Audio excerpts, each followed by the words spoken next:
हा विषय गंभीर आहे, अजून 10 प्रकरण येत आहेत. बोलिए भाई. देखिए, भारतीय जनता पार्टी के जो महात्मा है भ्रष्टाचार के खिलाफ लड़ने वाले महात्मा किरीट सोमैया जोर जोर से आवाज़ चलाकर सिरा तान कर बोल रहे. कल ही मेरे पास एक जानकारी आई है, आपको पता होगा 1971 का जो भारत पाकिस्तान का, हिंदुस्तान पाकिस्तान का जो युद्ध हुआ, बांग्लादेश वॉर, जो हमने जीत लिया, पाकिस्तान के टुकड़े टुकड़े कर दिए, उसमें बहुत बड़ा योगदान रहा हमारे नेवी का, और ख़ास करके आईएनएस विक्रांत. ये विक्रांत की स्थिति जब खराब हो गई,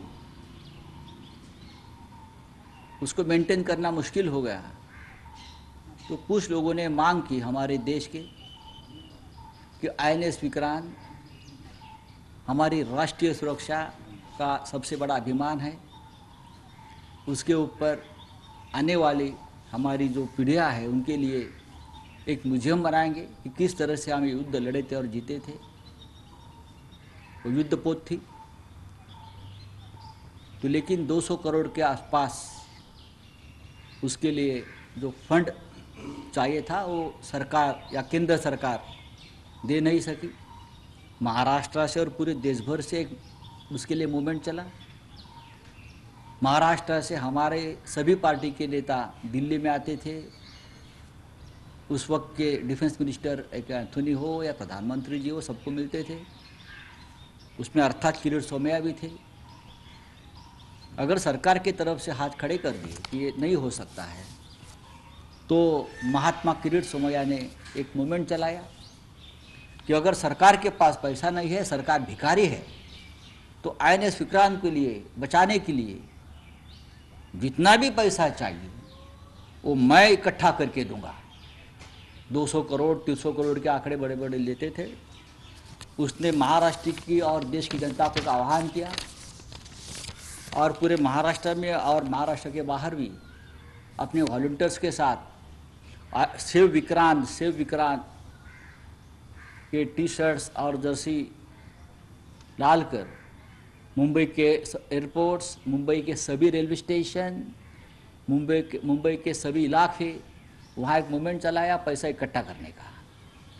लाखों करोड़ों लोगों ने उस वक्त विक्रांत के नाम पर, हिंदुस्तान की स्वाभिमान के नाम पर लाखों करोड़ों रुपए उसमें डाल दिए. मुझे मालूम है कि मुझे कल 4 लोगों ने फ़ोन किया था कि हमने नेवी नगर में, जहाँ नौसेना अधिकारी रहते हैं, चर्चगेट स्टेशन में, चेंबूर में, ऐसे बहुत से इलाके हैं कि हमने उस डिब्बे में जो ये घुमा रहे थे, ये 5-5 हज़ार रुपया, 10-10 हज़ार रुपये की नोटें डाली है देश की.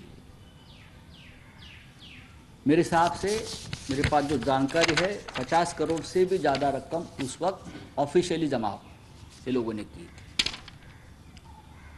लोगों को लगता था कि ये सब पैसा जाएगा विक्रांत को बचाने के लिए. मिस्टर सोमैया ने उस वक्त सभी अखबारों में कहा था कि ये पैसा हम जमा करेंगे और ये पैसा हम राजभवन के अकाउंट में, उसका एक स्वतंत्र एक अकाउंट खोलकर जमा करेंगे, क्योंकि ये केंद्र सरकार से जुड़ा हुआ विषय था. लेकिन बहुत सालों से लोग ये पूछ रहे हैं कि विक्रांत का क्या हो गया, विक्रांत आखिर भंगार में क्यों चली गई. उस स्क्रैप में पैसा तो आपने इकट्ठा किया है. तो कुछ लोग कोशिश कर रहे थे उस पैसे के बारे में खोजने की. तो राजभवन जो है महाराष्ट्र का, राजभवन से अब जो हमें सूचना मिली है उसमें कहा है कि विक्रांत के लिए जो राशि जमा की गई थी, ऐसी कोई राशि इस कार्यालय में अब तक जमा नहीं की गई है. अगर ये राजभवन जो अभी आपके कब्जे में है, बीजेपी का एक हेडक्वार्टर बन गया है महाराष्ट्र का, वहाँ के अवर सचिव जी का ये लेटर है। अगर ये पैसा वहाँ जमा नहीं हुआ है तो ये पैसा कहाँ गया, किसके खाते में गया, किसके खिस्से में गया, पैसे का इस्तेमाल कहाँ गया? इतनी बड़ी रकम है तो ये पैसा किसी ने पचाया है, खाया है और ढकार दिया है। तो महाराष्ट्र सरकार तो जांच करेगी, लेकिन केंद्र सरकार की सबसे बड़ी जिम्मेदारी है, सीबीआई